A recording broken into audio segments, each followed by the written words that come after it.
Hey guys, this is AwesomeJohn22 coming today with another review, and today we are taking a look at a figure that I'm really proud that I own, and we're going to assess whether or not the rest of you should be, and that's what the review is about. Anyway, this is the BTS Toys 04 Sonicron, I believe is what it's called, and remembering that off the top of my head, so take it with a grain of salt. Anyway, this is a third-party attempt at creating a sort of Voyager scale classic Soundwave, and I really enjoy the figure. It definitely has its flaws, so let's go ahead and get the review started properly and take a look at those. And here we have the BTS-04 Sonicron in his alt mode, and he's a microcassette tape recorder, like an actual microcassette tape recorder like you would have seen in the stores back in like the 80s. And I'm just going to come right out and say it. I love this mode. I love this type of device. I own a couple of them. It's one of my favorite retro devices, and he just nails it. Like, okay, you can see there's a Panasonic tape in there. It's been there since the review started. This doesn't actually spring out anymore, unfortunately, but you can push this out. There's actually a button up here. Press it down, and the spring is weakened over time, so it doesn't actually spring out anymore, but it releases it and lets you pull this deck open.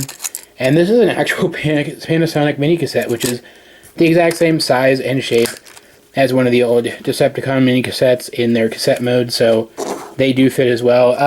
Classics Ravage can also almost fit. It's a little tight because he is a little bit thicker than a mini cassette. I misspoke a little bit in my Hound review. He is a little bit thicker than a mini cassette, and his tail sticks out at an odd angle. It just kind of sticks out a little bit in front of the width of the cassette and makes it difficult, but you can get it in there with a little bit of fiddling. Just last time I did it, he got stuck, and I don't want to deal with that again. So I'm using this as an example because it literally is the exact same size and shape as one of the old Decepticon mini cassettes, and I typically just keep this in there because I don't have my old Decepticon mini cassettes anymore, unfortunately. And it looks good. Well, I think it does a really good job of getting the point across that this thing is a tape deck. And I like it a lot. There was one issue. This end here is supposed to squeeze together better, but all it really does is it leaves this gap here. And you can see there's clearly a gap. It's not horrible, though. And it manages to incorporate most of the pieces. You saw all the weapons and stuff he was holding. Like, for example, his shoulder weapon and his gun are up here. They're the microphone. That's really cool. The only loose piece is this thing, which has interactivity. You can pull this out, and it's supposed to slot in here and give the tape deck a missile launcher. I'm not going to do it. Fell over. I'm not going to do it because it's too stupid to even acknowledge. I'm just going to set this aside for now. I mean, just look at the detail on this thing. First of all, it's Soundwave blue. It's very nice. You can see all the different labels on there. All the different little buttons and lights and indicators. It's just very, very cool. You've got some on the side here as well. And if you look there, that's actually a hole where you might attach a set of headphones. Very cool. Over here you can see this end. It doesn't particularly look like anything, but it doesn't look bad. And then you even have more switches and buttons on the back, and some panel lines molded in, and this is for a feature later I'll show off. But just very, very nice looking. I mean, it's even got a molded in speaker and everything. Just, they really went out of their way to make this look like an authentic product. It's one of the best third-party alt modes I've ever seen. And it's the main selling point for this figure, I think. If you can still find this figure and you want a Classics-esque Soundwave, this is a good one to go with, simply because of this mode. It's the other mode that's kind of iffy, and we already got kind of a look at it, but show it off again now. We're going to start off the transformation by taking this piece, sliding it down just slightly so that it pops loose, and then we'll just slide it the rest of the way down so that it kind of sits. If you imagine this is the torso, this would be where the shoulder is, which is pretty much what it is. Next we're going to come over here and just unclip this thing, bring it down, and then take this, fold it around like so. Now you see we have the arms, which are very asymmetrical, but also quite cool, and I love the way they use this other arm here to make up the top section of the microcassette recorder so that it doesn't have to just stop here. It's very clever, is what I'm saying.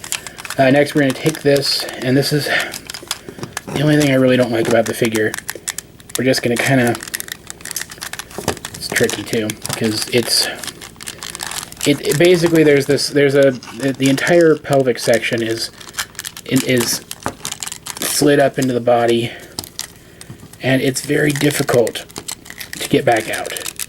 There we go. You just kind of have to pull and hope for the best, unfortunately. We'll kind of leave that for now because the legs are weird. Finish up the top. We'll take this, open it up, and there we go. Bring out the head, and then we will extend the arms, and we will come underneath here, open up these panels, and bring out his hands.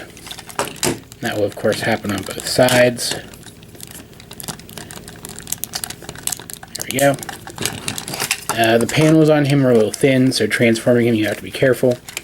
Next we're going to take this and bring this up, and it'll kind of clip into place, but not really. It's odd. Oh, remove the... I totally thought I wasn't going to fumble anything during the transfer. Remove the microphone before you do any of this stuff. And then just kind of come in here with your fingernail. You just kind of split this, and then you just kind of rotate all of this forward and down all at the same time until we get kind of like this. Bring this down, clip this pelvic section into the front there, then extend these legs a bit more, angle out these knee bits, and then take these panels, which are really flimsy, and like you can see stress marks on this one, so be like super careful. And just on this one I just kind of bring it out enough to just bring this out and then close it. The other one you can actually open all the way without it being an issue. This I'm pretty sure is quality control because I haven't seen people complain about something like that in other reviews. I have watched a few other reviews of this guy, but just be careful of it. The panels on this guy are odd. And then I guess that's as far forward as it goes, unfortunately. You just kind of, you have to balance him, and it's a little odd balancing him. I mean, he's got big enough feet, but his hips are a little loose, as you just saw. But once you get him standing, once you get him balanced, he stands just fine. There's a bug buzzing around somewhere. And bring it up a little bit, and you can see, I mean, from especially from the waist up, he just really captures the look of Soundwave. And this collapsed in again, I believe. No, it's just at a weird angle. That's unusual. The hips are a major point of contention for this figure. I mean, you can see there's this rotation joint that's for transformation. It's supposed to lock up in here. It just doesn't. And the hips themselves are quite loose. There's like no resistance there at all whatsoever. It makes it difficult to stand him up with any kind of certainty, though, like I said, once you get him standing, it's not really an issue. It's not like he's just going to randomly fall over.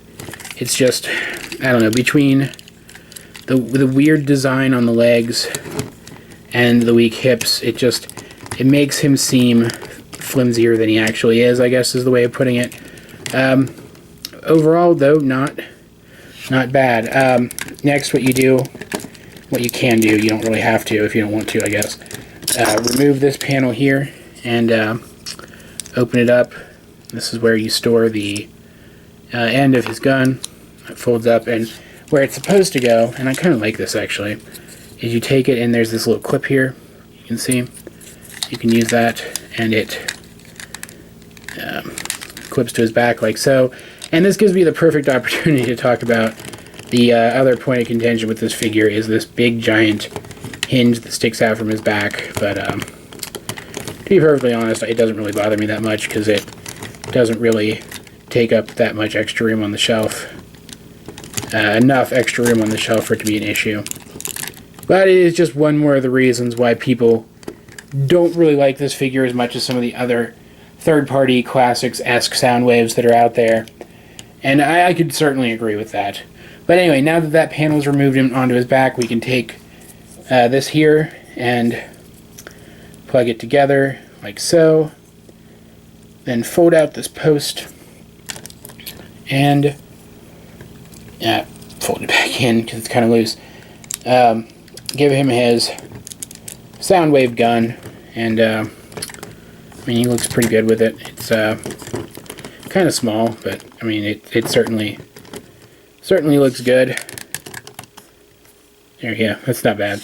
And he does have, of course, his shoulder weapon, and this is a weird one. I'm gonna try to get it out of here. You can see the post is like folded all the way up in there, and there's a way to get it out without using a tool, but it's not working for me today. So what you kind of have to do is just take any kind of small straight tool. I've got one of the little nail files from a set of nail clippers. Yeah, and you just kind of pry it out. It's not that difficult. And then that will post into a hole there on his shoulder. And it does have minimal articulation, so you kind of get all of his weapons aiming the same direction if you want. Then you have this piece, which, bring him back a little bit. You have this piece here, which is the one thing I don't really like about the figure. It's just kind of annoying. You have this bit here, and I believe, yeah, there's a hole on his back. It's a screw hole that I believe you can, like, kind of plug this into. There we go, like that. And this is the way I think they intend for you to do it most of the time, because now you can bring this forward and you use these little clippies on the top and extend the missile launch, the missiles forward, give him the shoulder-mounted missile launcher. I don't like that as much because I just don't like it. There's not really a reason. So what I like to do is I like to keep this, turn this back around like so, fold it back up, and you can see the slot here. And what you can do is just slot it into the arm like that, the way it was in the opening of the review. Get him standing back up, and you can see now he's just kind of, whoa, that's, yeah, see, there we go. I was waiting for it to happen, for the hips to start doing their thing, and there they do it finally. Now you've got him kind of decked out with weapons. He can aim all of them very well without his head getting in the way, which is kind of nice. And he looks good. He's a good looking little kind of Voyager scale classic Soundwave, and you can see here there's a deluxe class figure next to him. He's not the tallest of Voyager class toys, but he's not a terrible scale. I do wish he was taller, and I kind of see why he's not, because if he was, then he wouldn't be the right size to be a micro cassette deck, so I get it. I don't know, I just, let me put it this way. I would really like to see a leader class classic Soundwave. I just don't see how it would fit in scale with a micro cassette tapes. That's the main issue I have with it.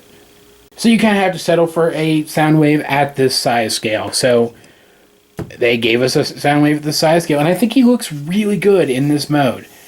It's just he's kind of flimsy, and, well, his transformation's kind of weird, and I understand why people don't like him. I really do, though. Articulation.